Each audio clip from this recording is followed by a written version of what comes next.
I got an invitation about 2 months ago to go play Augusta National with a guy that I really don't know that well. He just bought into the Royals, and I've known him a little bit. And he says, "Yeah, I got a couple guys going down there, me and another guy, and we're going to play. Would you like to join us?" I said, "Sure."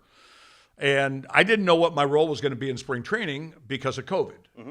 And with COVID, I'm not really that involved this year. So usually I suit up every day, throw batting practice, hit fungo, sit in the dugout. But with the COVID and the guidelines that they want you to live by, it's just not going to work for me. So I said, "Sure, you own part of the Royals. If I'm involved in spring training, you got to get me. You're my day pass, you know." Yeah. He said, "Don't worry about it. I'll take care of it." So we go down there. I meet him at the airport. The next thing you know, says G650 comes and picks us up at Scottsdale Airport. Tough it out, George. Which was great. We go to Sage Valley because they wanted to just they were going to leave like at 3, get a hotel room in Atlanta or in Augusta, and then just go over to the club at 11 when we were supposed to meet our member. I said, "Well, God, I'm a member of Sage Valley. Let's just go there and let's leave at 1. We can have dinner. We can play the par 3 course. We can stay in the cabin and drive over in the morning." Perfect. So that's what we did. And we get there and met this wonderful man. His name's Walter Driver. Mm-hmm. He was last year his job was he was on the first tee announcing the players. So if you were there playing last year, he would have said, "Now on the first tee, Colt Knost." But I wasn't there. You weren't there. So and that's not what they say, but we'll just let it slide. Okay, let's give a warm welcome to Colt Knost. 4, please. George Brett now driving. Yeah, is that what it is? Yes. So that was his job last year, but he was a wonderful guy.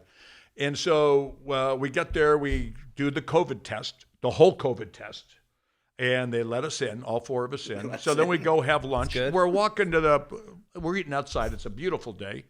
I see Peyton Manning. He's a member. Yeah. Peyton Manning's a member. And he's got 3 country western stars who I've heard of, but I don't remember their names. Excuse me if you listen to the show. This is upsetting me because I'm a big country star. Yeah. Probably the guy from Nationwide, I would have to think. Okay, Yeah, who's that? Brad Paisley. Okay, that might have been him. Yeah. Yeah, but I'm not really black-haired guy. I'm not really into country music. I mean, I like it, but I don't know any of the people. So he's there, and so we teed off a couple groups after him. And then we see him at dinner, and then the next day we had breakfast. But it's whenever I get an opportunity to go there, I'm going. I mean, it's just no matter what wonderful. You're doing, I'm doing it, and I played golf years ago when my son was playing golf, or he was living in Australia, and my wife and I went over 2 weeks to visit him. He was living in Melbourne, and so we had an opportunity, me and my son, to go play Royal Melbourne. And I played with a guy named Ian Scholes. I'll never forget this. And we had our little buggies, and we get there, and we go in, and we have to have a little pot pie first. And then we went out, and we walked 18 holes. And then we went in, and he had a bottle of wine, which I would rather have a beer, which I let him know. Then he had a cup of coffee, and he said coffee. I said, "No, I'd rather have another beer." To make a long story short, then we grabbed some beers for me and Jackson. We drive back. We had a driver take us there. And I texted Ian Scholes, and this is so true about the game of golf. Never met him before. The nicest man you'll ever meet. Anybody, if you ever get to Australia, look up Ian Scholes. He's a wonderful host. And I texted him, and I didn't even think about it. I said, "Ian, what a wonderful day I spent with you today. It's amazing about this great game of golf. We're strangers at 4 or at noon. And friends for life." And that's what golf is. You know, if you play 4 hours, you spend 4 hours, and you're both doing something that you enjoy. It's amazing how a friendship can accrue from that. You know what I mean? That's cool. And that's what I texted Walter Driver too. Texted him. Did he text you back? Yeah. Okay, just check. Yeah. Oh, I love it. Yeah, golf's the ultimate unifier. It is. He did not say, "Expect an envelope in the mail from Augusta." Yeah. Well, he did not say Augusta? that. I shot 80 the first day and 78 on the second. That's solid. Which I liked. I was happy with it. That's good. What's your low out there? 77. I shot 77 once. I birdied. We played 27 that day, and I birdied 12 both days. Both times. Oh, which that's was nice. And the first day we played it, I parred it.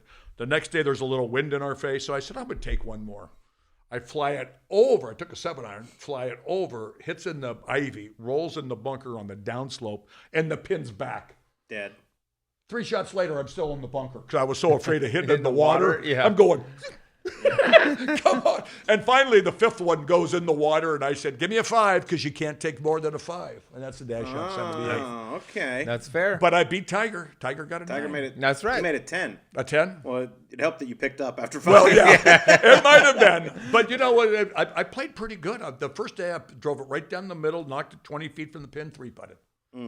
Was it? I mean, is It was it the good greens shape? were Is it fast. It was like it they don't was, need. We're gonna have an okay Masters Oh in yeah, April. oh yeah. The greens were fast, and it was wonderful. Caddies were great. I mean, just the whole atmosphere.